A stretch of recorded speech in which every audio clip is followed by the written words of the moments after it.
Tom and Jerry are characters that have been around since the 1940s. They were originally created by William Hanna and Joseph Barbera. The two of them created 114 Tom and Jerry shorts from 1940 to 1958.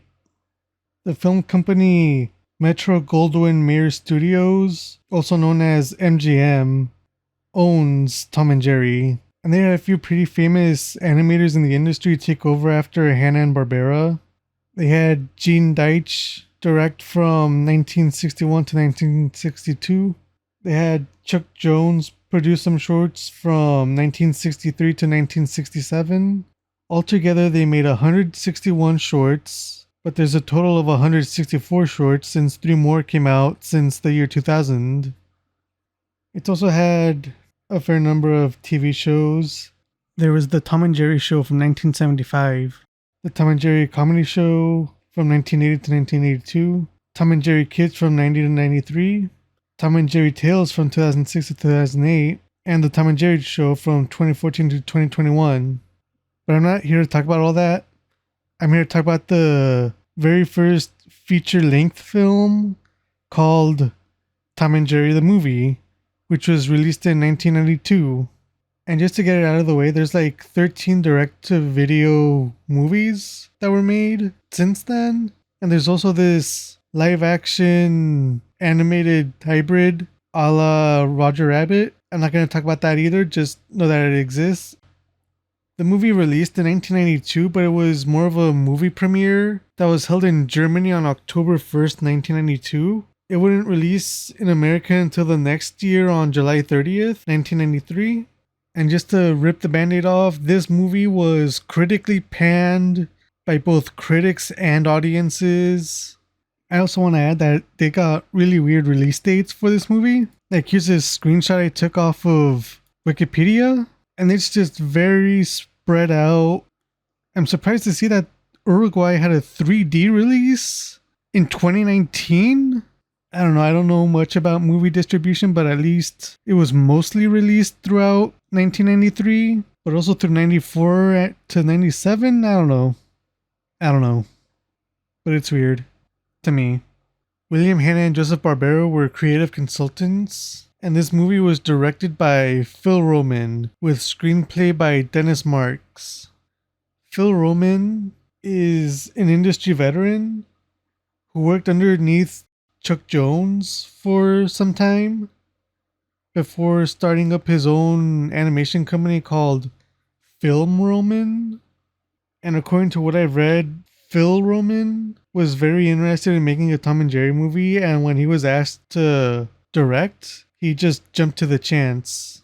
Chuck Jones had been trying to make a movie for Tom and Jerry, like an actual feature-length film, not some theatrical shorts, since the 1970s, but he could never find a good script for them. There was also plans for a live-action movie, and Tom and Jerry would be played by Dustin Hoffman and Chevy Chase. I have no idea how exactly they were planning on going about this. Like, would it just be Dustin Hoffman and Chevy Chase as normal humans, or would they be giving voices to real animals or something? I don't know.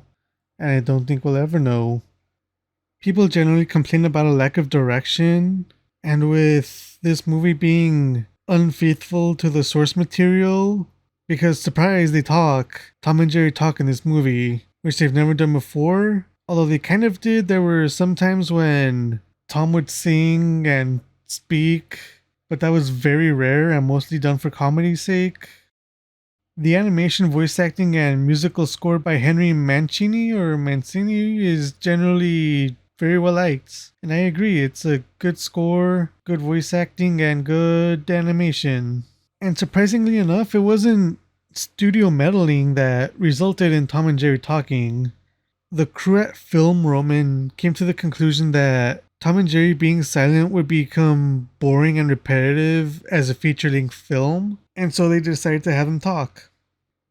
There were plans to have an homage to all the previous Tom and Jerry theatrical shorts, with Tom and Jerry commenting over it, but that was cut. And the only thing that really remained from that is this slapstick violence during the intro.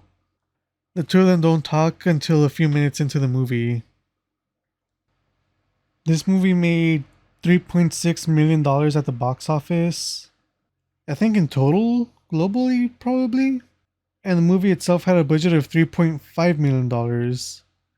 But that's not including advertising, which doubles the budget. So that's about $7 million, I guess.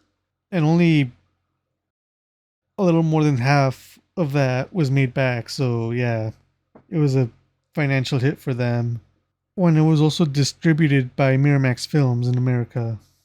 Here's a few more tidbits before I start talking about the movie itself. Earlier I mentioned this guy called Henry Mancini, or Mancini, I forget. He's like the cream of the crop when it comes to making music for movies and TV and stuff like that. His most notable works are for the theme and soundtrack for the Peter Gunn TV series, the music for the Pink Panther movies, as well as the theme, and Moon River from Breakfast at Tiffany's. They approached Mancini because Phil Roman was blown away by the Disney Renaissance that was occurring at the time, and he wanted an impressive musical score as well with his movie. In order to pull it off, Henry Mancini and this other person called Leslie Bricusse worked together on the music and the scoring, and they also had help from students at Roger Williams University. The movie has about 7 songs in total. Surprise, surprise, Tom and Jerry the movie is also a musical. And surprise, surprise, I also bought the CD with all the music on it. Hooray, I guess. And the DVD. This movie also had a few media releases. It was released on VHS and Laserdisc back in the 90s. It later came out on DVD in 2002. And it's actually a pretty good deal with the DVD. Let me show you real quick in a recording I made. Here's the DVD menu for the Tom and Jerry movie. Under here in this, you got the full movie. You can select your scenes and you can select your language. But over here under special features, you get the picture, which is some person drawing Tom and Jerry. Down here you got the Invisible Mouse and Just Ducky. These are 2 real Tom and Jerry shorts, and they're both around 6 or 7 minutes long, which is kind of cool. I'm surprised they took the time to put these in here as a bonus to whoever bought the DVD. The Great Race is a game. DVDs used to have these games, and this one's kind of weird. I'd never really played a DVD game before. This one's just choosing a mode of transport to get to a destination, and the game uses clips from the movie to play out, and you have to choose your mode of transport wisely or whatever. I don't know, I didn't really play it. I don't really care. And you got trailers for other things. Mostly Scooby-Doo, I guess. Ooh, cats and dogs. But yeah, here's the DVD menu and the DVD and all the stuff inside. I think it's a fine deal. There are also some video games for this movie. There's one for the Sega Master System and the Sega Game Gear. And there's another game based off this movie called Tom and Jerry Frantic Antics for the Game Boy and Sega Genesis. I also think Phil Roman is a little embarrassed by this movie. I tried looking up interviews of him talking about this movie, but the only thing I could find was this documentary on him. And when I got to Tom and Jerry, instead of actually talking about the movie and the production and stuff like that, he just sort of rambled a bit, talking about the premiere in Germany and how on the flight back he was talking to this kid on the airplane, telling him, "Oh look, this guy made Tom and Jerry," and he just kept rambling about something the kid said. I don't know. I don't think he's ever gonna live this down. I think it's kind of funny. I'll put a link to the documentary below along with the timestamp. But yeah, I watched this movie because I just remember watching it when I was a kid and I was like, I remember this doctor looking guy doing a creepy walk towards the camera, and I remember Tom and Jerry talking, and there's also something about a girl probably. At the start of my rewatch of this movie, I was enjoying myself. Tom and Jerry were having their slapstick violence throughout the credits, which was fun.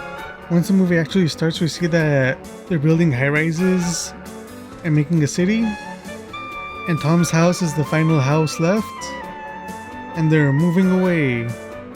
Tom hops in the back of their car, but Jerry hops in along with him because he wants to go with them, but Tom just kicks him out, and we get the slapstick as usual, and they both end up getting left behind. Jerry gets left behind because Thomas boards up his mouse hole, and Tom got left behind because he wasn't paying attention and his owners left. He chases after the car, but this bulldog starts chasing him and he locks himself in the house and he stays overnight. And in the morning, some guys come over and start demolishing the house with a wrecking ball. Tom gets out first, but he remembers that Jerry's inside and he risks his life to save him.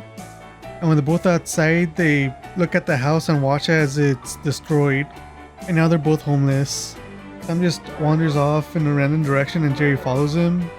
I guess they wander around all day because it's nighttime now. Tom tries to get some food from a restaurant where he gets kicked out. And this is when Tom and Jerry meet Pugsy and Frankie. Pugsy's a dog, Frankie's a flea. And it's here that we learn that Tom and Jerry can talk. And even they're surprised that the other can talk. Tom's like, "I'm not dumb, what did you think?" And Jerry's like, "Yeah, I did think you were dumb." And that pisses off Tom. For anyone that doesn't know, dumb was a way of referring to people that are mute, which is messed up. I'm glad we don't do that anymore, hopefully. And after getting over his pissed off state, Tom gets pissed off again because he wants to know why Jerry didn't say anything before. And Jerry's just like, "I didn't think you'd understand anything I said before, and I still don't." And from here we get a song with Pugsy and Frankie about being friends and sticking together. And they try getting Tom and Jerry to sing along and get along. And they kind of do at first, but Tom just can't stop causing problems. And he keeps trying to trap Jerry under some pots and just swings at him with the cane, and Pugsy has to step in and sort of defuse the situation. And naturally at the end of the song, Tom and Jerry decide no, they don't want to be friends. And Pugsy's like, "Okay, suit yourselves, but what if you had something to eat? Come with me." And he just hops through this fence.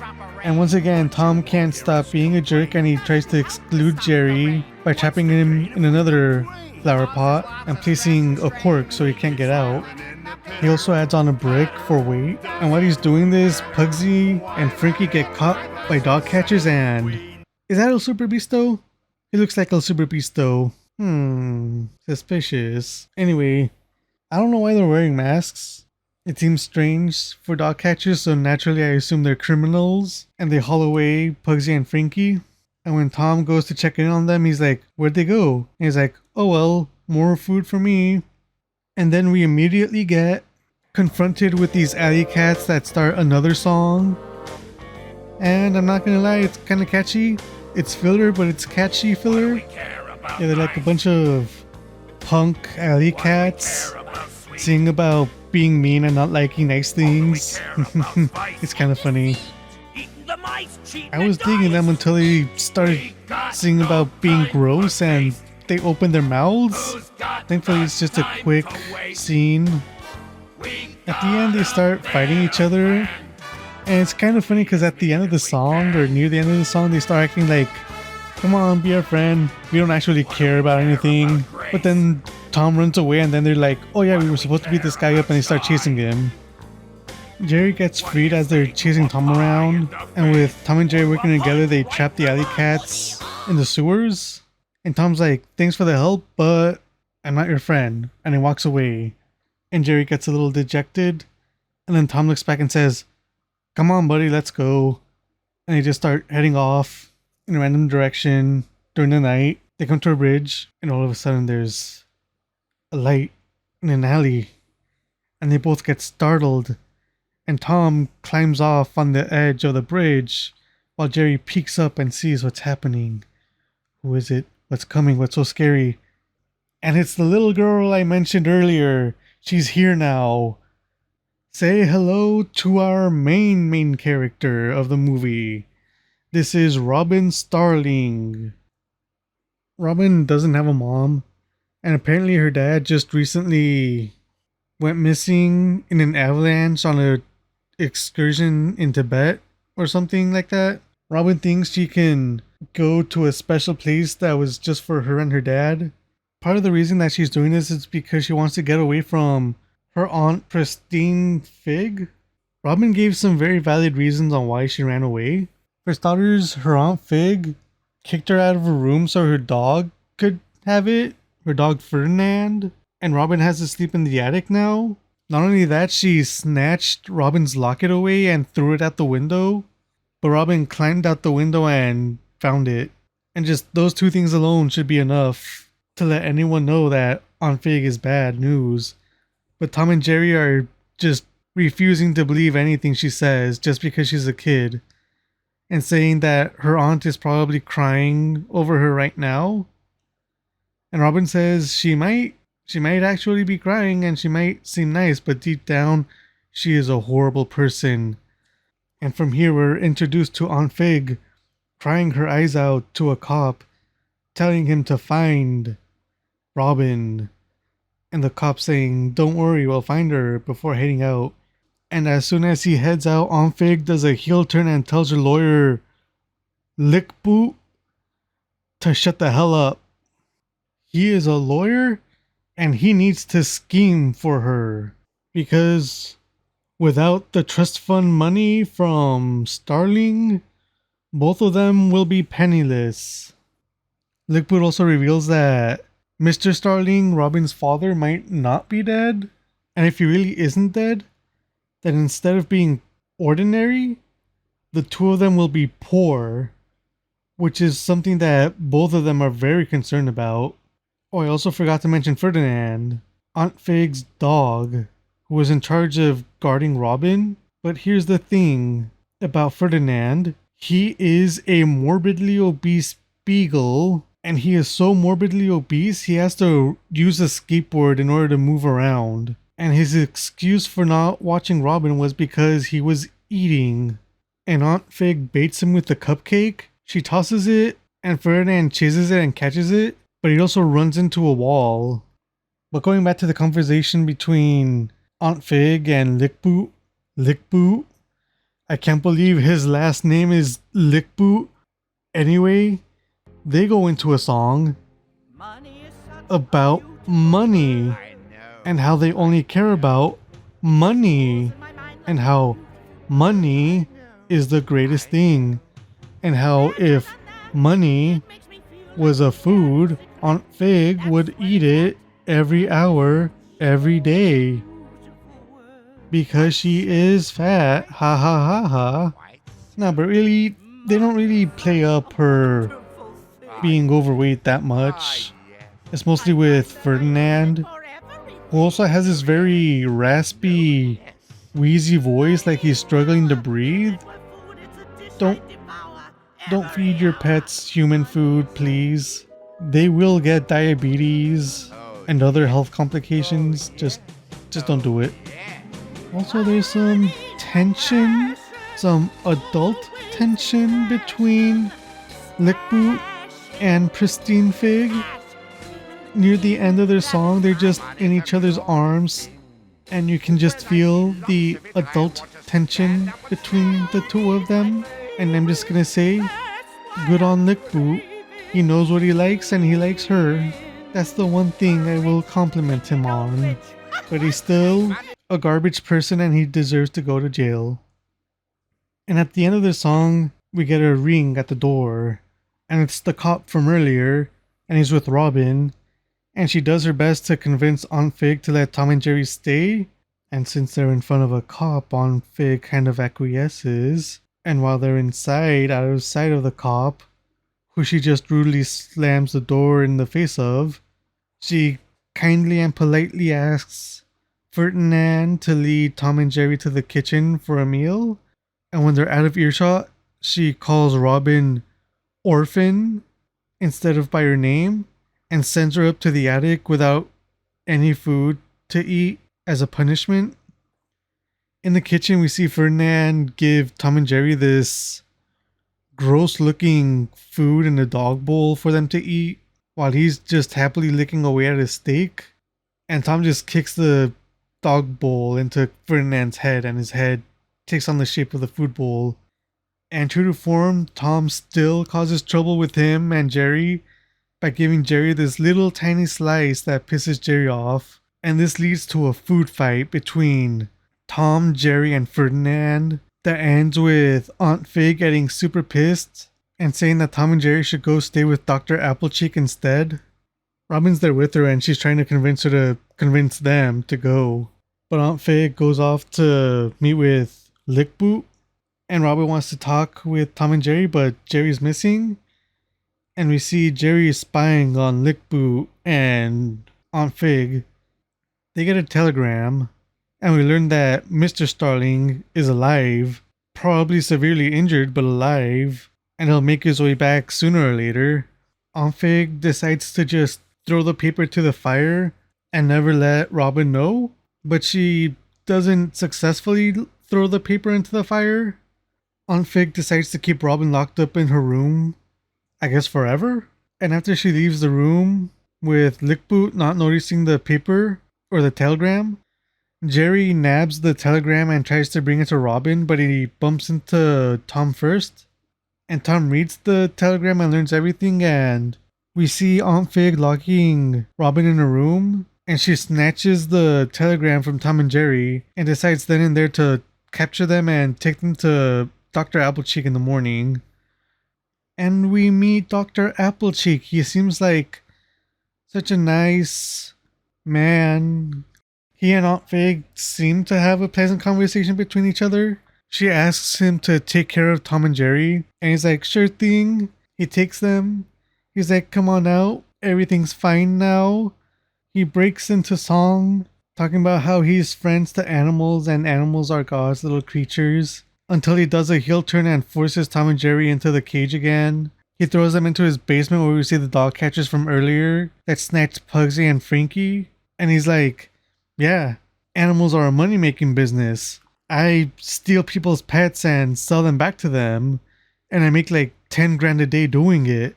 That's basically the whole song. It's pretty short. We get a quick scene of Aunt Fig gaslighting Robin into thinking that Tom and Jerry are glad they left. We learn that Pugsy and Frankie are here. They're present. Hi, hello. Good to see you.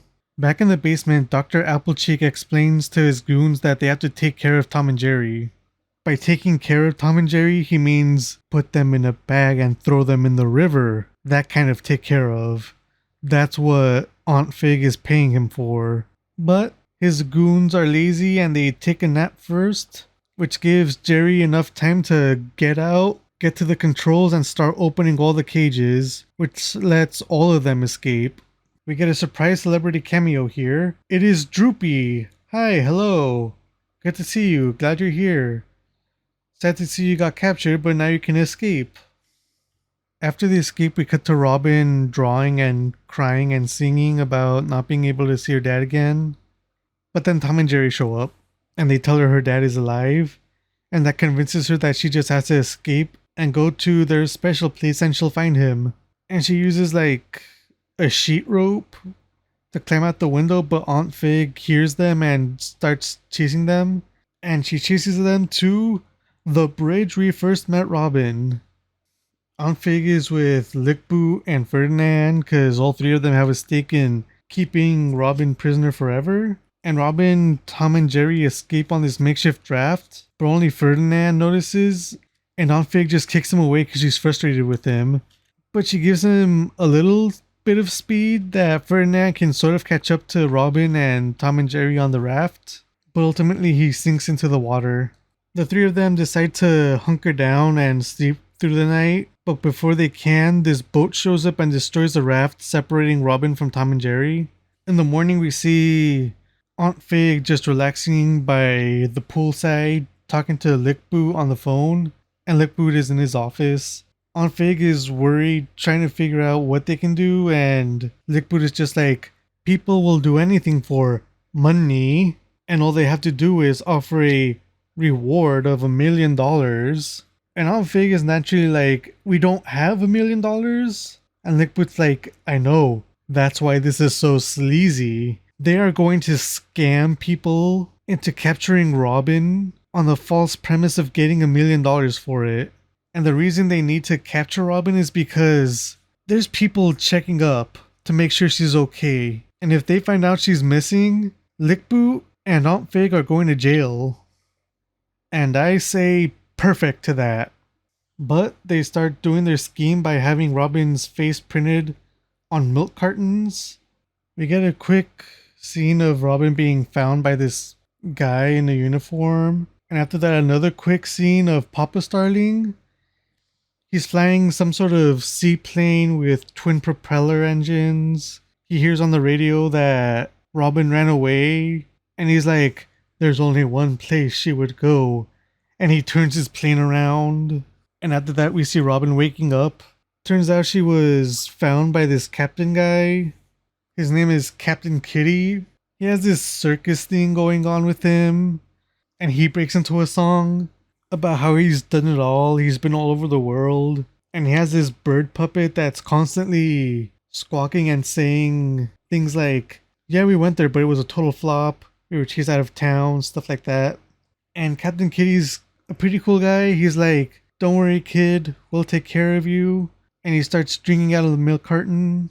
And the bird's like, whoa, whoa, whoa, this girl, if we send her to this fig lady, we'll get $1 million. And Captain Kitty's like, ooh, we really need $1 million. And he's like, hey, Robin, want to check out the Ferris wheel? And she does, and he traps her at the top of the Ferris wheel. And he's like, I'm sorry, kid, but I really need this money. And fair enough. He's being manipulated with the promise of money that isn't there. Captain Kitty also litters the milk carton, which Tom and Jerry find. And Tom starts drinking, and Jerry's like, hey, look, it's Robin. Maybe she's around here, with no evidence that she is. But luckily she is, and they go to rescue her. But not before we cut off to Dr. Applecheek confronting Aunt Fig over Tom and Jerry escaping. He's like, you owe me money? Not only did they cost me a bundle of money from the animals I captured, there's also damages to my property. And Aunt Fig's like, damages? If you killed them when I paid you, none of this would have happened.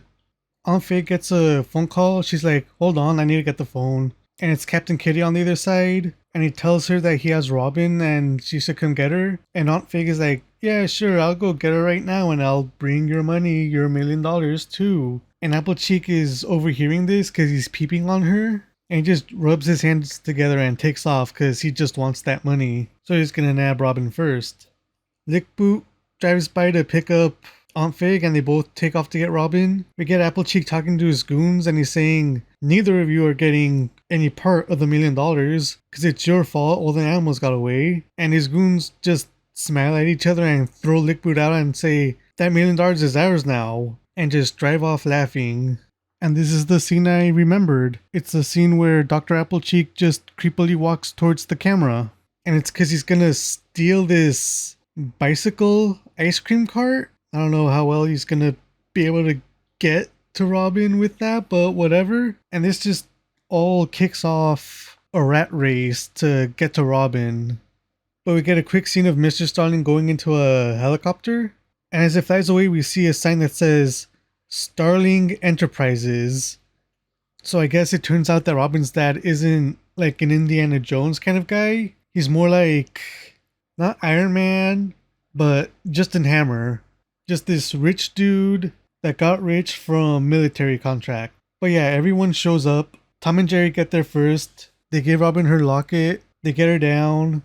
Aunt Fig shows up. She's like, where's Robin? Captain Kitty's like, she's over there. Oh no, she's escaping. The goons show up and they try to get Robin, but they get stuck in the Ferris wheel and get trapped on the top of it. And we don't see them anymore. They're just stuck there. Tom, Jerry, and Robin escape by stealing Captain Kitty's steamboat paddler. Captain Kitty chases after them with his little emergency raft. And Lickboot and Aunt Fig just take after them driving. And this is the rat race. It's just them chasing after Robin on the river. It's a fine scene. It's okay. Apparently they outsourced the car animation. I'm not sure if they also outsourced the animation for the steamboat and the little lifeboat that Captain Key is on. I'm pretty sure the steamboat is CG, but I'm not 100% sure about that. Because there's no way they hand animated that.